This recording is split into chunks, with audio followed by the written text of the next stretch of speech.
بسم اللہ الرحمن الرحیم۔ الحمد للہ رب العالمین، الصلاۃ والسلام علی نبینا محمد صلی اللہ علیہ وآلہ وسلم۔ معزز سامعین کرام، السلام علیکم ورحمۃ اللہ وبرکاتہ۔ عبد الرحمن اوان آپ کی خدمت میں حاضر۔ سلسلہ اسماء الحسنی، اللہ تعالیٰ کے پیارے 99 ناموں کی دلنشیں تشریح شرح اسماء الحسنی۔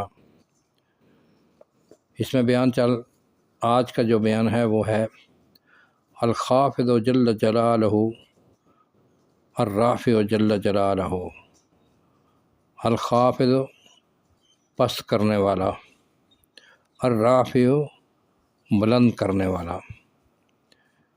ان دونوں اسموں کے تحت 4 تعریفیں ذکر کی جاتی ہیں۔ نمبر 1، الخافض الرافع جل جلالہ وہ ذات ہے جو انصاف کے ترازو کو بلند کرتا ہے اور پست کرتا ہے۔ نمبر 2، یا کفار کو رسوائی اور حقارت کے ساتھ پست فرماتا ہے، جبکہ مومنین کو اعزاز اور امداد سے نواز کر بلند فرماتا ہے۔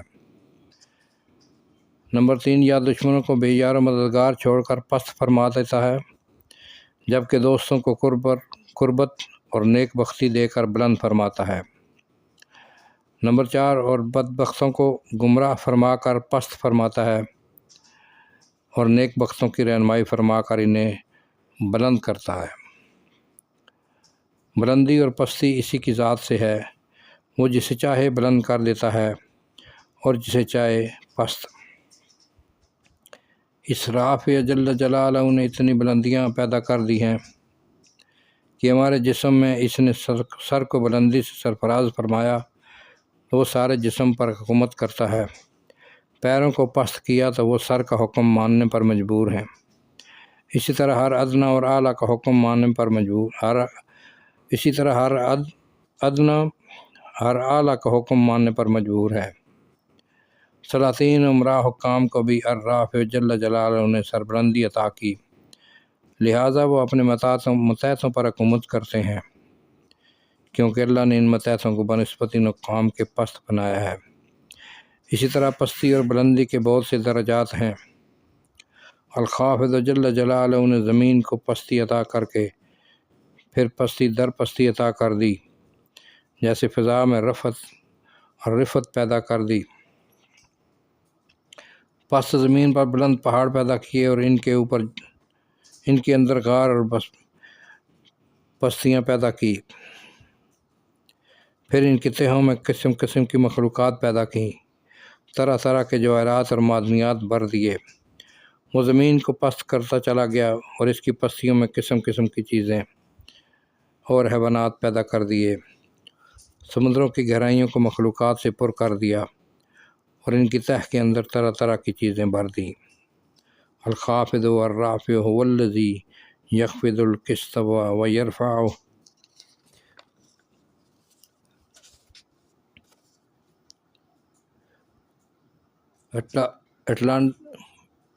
اٹلانٹک کے برف کے نیچے الخافض جل جلالہ نے تہ تہ مخلوقات بسا دی۔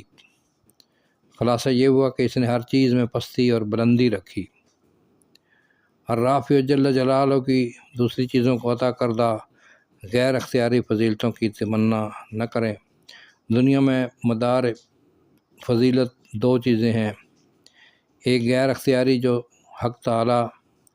صرف حق تعالیٰ کا انتخاب ہے، دوسری اختیاری جو اعمال صالح اور اخلاق فاضلہ سے حاصل ہوتی ہے۔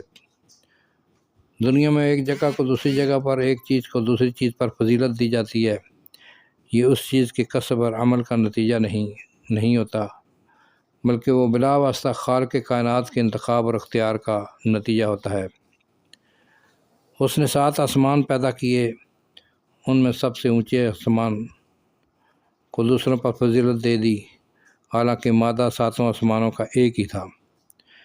پھر اس نے جنت الفردوس کو دوسری سب جنتوں پر اور جبرائیل و میکائیل و اسرافیل اور ملک الموت علیہم السلام خاص فرشتوں کو دوسرے فرشتوں پر اور انبیاء علیہم السلام کو دوسرے سارے بنی آدم پر اور ان میں سے اولو العزم رسولوں کو دوسرے انبیاء پر اور اپنے خلیل ابراہیم علیہ السلام اور حبیب محمد صلی اللہ علیہ وآلہ وسلم کو دوسرے سب اولو العزم رسولوں پر، پھر اولاد اسماعیل علیہ السلام کو ساری دنیا کے دوسرے لوگوں پر، پھر قریش کو ان سب پر، اور بنی ہاشم کو سب قریش پر، اور اولاد بنی آدم کے سردار حضرت محمد مصطفیٰ صلی اللہ علیہ وآلہ وسلم کو سب بنی ہاشم پر، اس طرح حضرت محمد صلی اللہ علیہ وسلم کو تمام مخلوقات پر فضیلت بخشی۔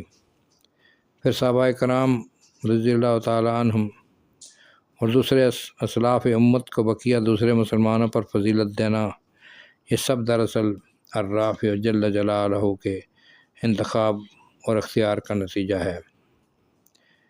اسی طرح زمین کے بہت سے مقامات کو دوسرے مقامات پر، اور بہت سے دنوں اور راتوں کو دوسرے دنوں اور راتوں پر فضیلت دینا، یہ سب اسی کے اختیار اور انتخاب کا اثر ہے۔ غرض فضیلت اور مفضولیت کا اصل معیار تمام کائنات میں یہی انتخاب و اختیار ہے۔ وَرَبُّكَ يَخْلُقُ مَا يَشَاءُ وَيَخْتَارُ، یعنی آپ کا رب جو چاہے پیدا کرتا ہے اور انتخاب کرتا ہے۔ اس آیت کا ایک مفہوم یہ ہے کہ اس اختیار سے مراد یہ ہے کہ اللہ تعالیٰ اپنی مخلوق میں سے جس کو چاہیں اپنے کرام اور اعزاز کے لیے انتخاب فرما لیتے ہیں۔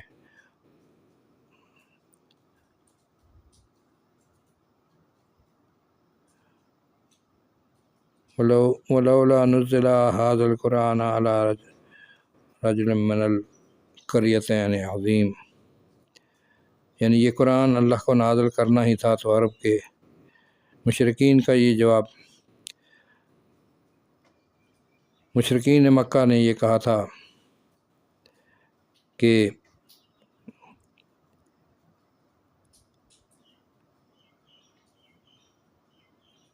اختیار یہ ہے کہ اللہ تعالیٰ اپنی مخلوق میں سے جس کو چاہیں اپنے کرام اور اعزاز کے ذریعے انتخاب فرما لیتے ہیں۔